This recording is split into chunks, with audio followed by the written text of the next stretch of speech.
and I admit that we have used excessive force a lot, to a level in which the people started to turn against us, and crimes committed by our soldiers during break-ins started to emerge, such as burglary, harassment, raping, and random manslaughtering. The strength of attacks intensified day after day, making it even hard to sleep because of the mortar shells. Allahu Akbar. Allahu Akbar. Allahu Akbar. Allahu Akbar. Allahu Akbar. It's the dawn of a new day. We went out to the city for our everyday patrol. It was a Friday. We found a crowd by one of the mosques. There were some very angry people protesting and holding signs in English that read, "Go home, we don't want you in Iraq." I remembered those days in which I was participating in such anti-war protests. I was one of those 11 million who protested in America against the war, but nobody listened to us in America, the cradle of democracy.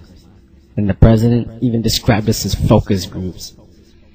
I looked at those protesters who were supposed to be happy with big smiles on their faces and were supposed to be throwing us flowers and candy just like the president said. But they were right in what they were doing. Because the president promised Iraq to be the best country in the region and the world to be safer.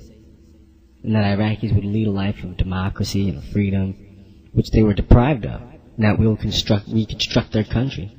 But what happened was quite the opposite. No one is safe.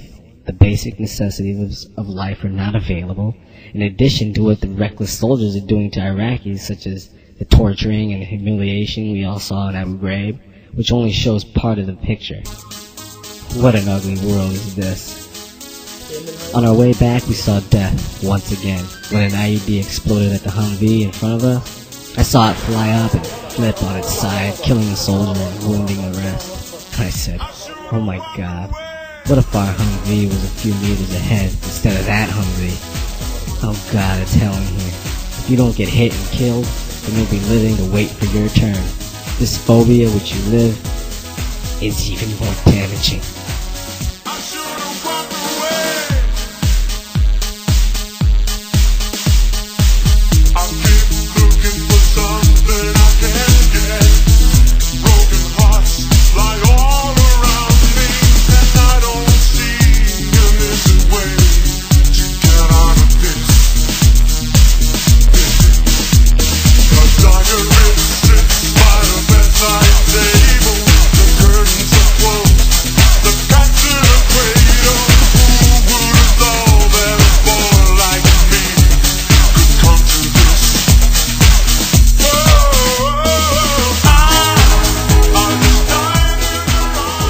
All for the sake of Mr. President.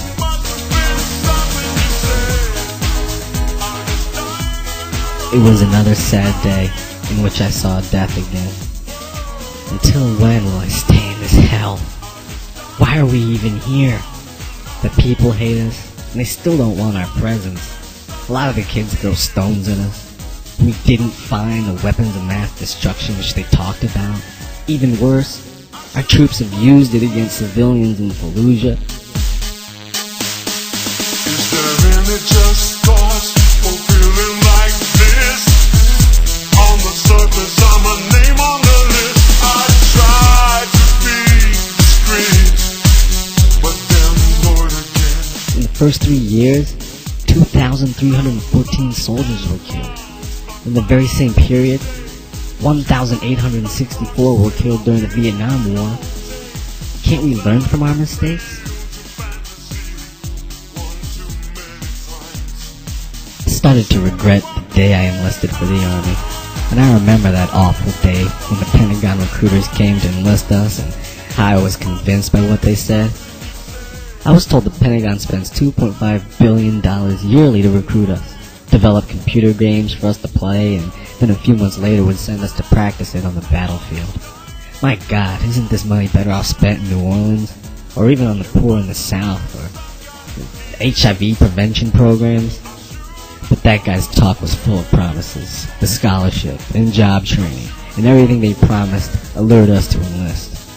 But here I am in Iraq, sleeping, and my biggest dream is no larger than seeing the dawn of the next day, and that my life won't end with shrapnel from a bloody mortar shell. Besides, I didn't come here to participate in causing destruction. I thought we'd be helping these people to rebuild their country, but I never heard from any senior officer or even top officials and politicians in the media talking about reconstruction. More to the point, I'm anti-war myself.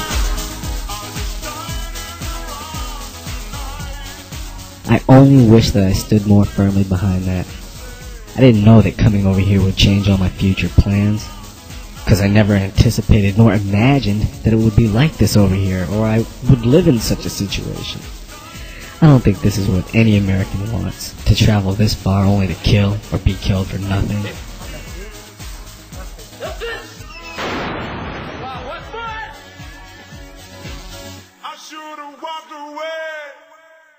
The future was ahead of me. I had planned differently for it, and I don't know how my coming over here would have benefited my people. Ironically, most of my hometown folks don't even know where Iraq is located on the map. Why don't we just leave these people alone? If Saddam was a dictator, then our neighbor, Castro, he's a dictator too. Moreover, where are all the piled weapons of mass destruction? I joined the army and went to Iraq to make sure that these weapons will not be used against my own people. But we didn't find any. So why are we here today? Is my government bluffing? Is the president bluffing? The main reason we went into Iraq at the time was we thought he had weapons of mass destruction. It turns out he didn't, but he had the capacity to make weapons of mass destruction. Where's the scholarship? And the financial aid you promised? Will you be forwarding it to me in hell? Dear Mom, family, neighbors, and good friends, I wish I was there with you this Christmas. My friends, Christopher, Perry, Matthew, Chad, Douglas. I'll always remember all our good times we shared together. Don't follow my steps, and work quickly to get yourselves out of this mess, because nobody will get you out. For all of that, I wish that you step up and work seriously so that no more parents would lose their kids, so that no more moms are shocked for the loss of their kids, or babies of their fathers.